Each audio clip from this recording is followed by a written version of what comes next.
Hi folks, hope you're all good. Quick video about calendar reform. So I've always been interested in calendar reform and changing the number of days in a week, that kind of thing. I have in the past supported, I think, an 8-day, changing the week to 8 days, also 6 days, 5 days, and now 4 days. And I think when I was young, I must have believed in a 7-day week that we have. So I've kind of over time gone for believing in every, well, a pretty large range anyway of different week lengths. So why have I gone for 4 days? The reason is I've been reading a little bit about shortened work weeks, and particularly within this book called Utopia for Realists by a guy called Rutger Bergman, I believe, or something similar to that. So it was a really good book, by the way, Utopia for Realists. Check it out if you want.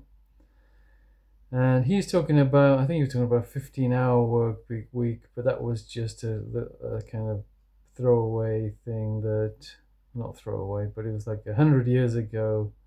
The economist John Maynard Keynes suggested that if growth carries on the way it was going at the time, it will be technology would allow us to have a 15-hour work week now.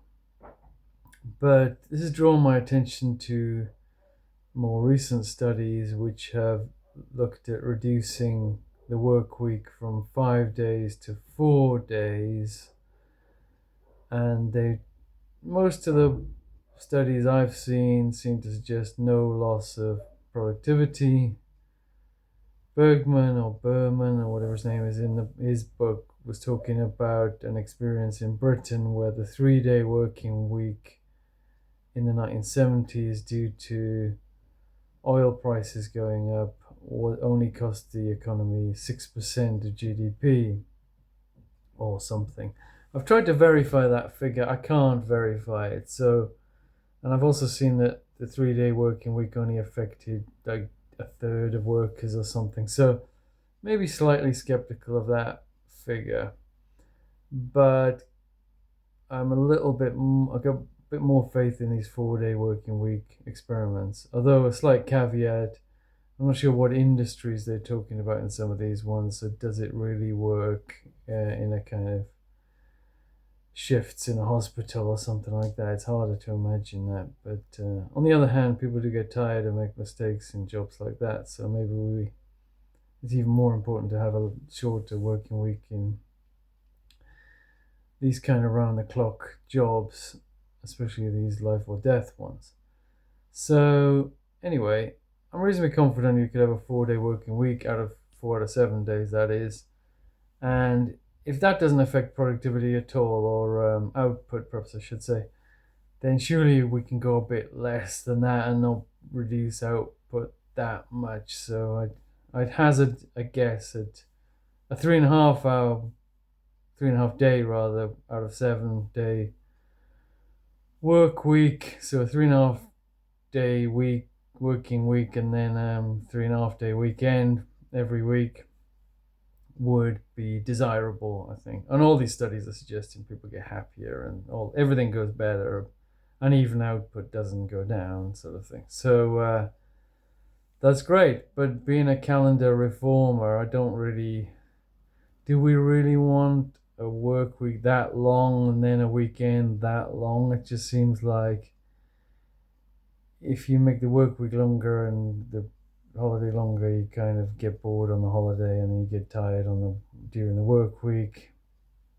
I personally am a bit of a traditionalist in the sense that a 2-day weekend, tends to work pretty well for me, I think. So it's time to relax, have fun, sort of enjoy yourself, and then actually rest properly. Not once you've done the sort of fun things you want to do or social things, you have a kind of day of rest and then back to work on the Monday. So that works well. So how about if we're having a 30 a 3.5 day week. I think this called out a 28-hour week.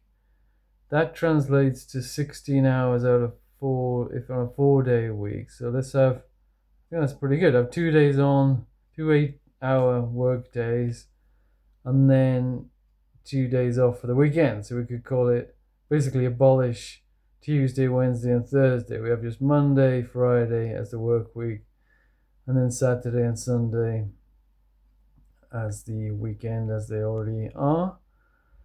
Or we could change the names of the days to like A Day, B Day, C Day, and D Day. It would perhaps be simpler.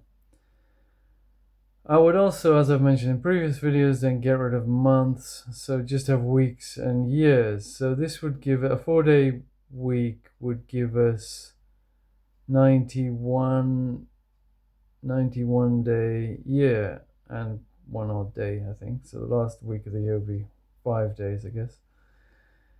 And so 91, that's awkward. I don't like the number 91 because like you want to split the year nicely into halves and quarters like we do with months. It works quite well, though the weeks and months don't work at all in our current system. So 91, but on the other hand, it's a kind of big number, so you can actually work out what a quarter of that is. I think a quarter I was working out is 23 weeks. So if you want to do something quarterly, you do it every 23 weeks. Or if you want to do something 5 times a year, it's like every 18 weeks. Like work out which week those fall on. And also, I guess a lot of people would be doing things every 5 weeks or 10 weeks. So that would kind of work out because 91, you just have 1 odd week there. So if you did something every 5 weeks, that would be every 20 days. It's not far off a monthly type thing. So, or you could do something every 10 weeks. It's like 40 days. Doesn't sound too bad to me. So yeah, that's it really. Hope you like that idea, and feedback always welcome. All the best.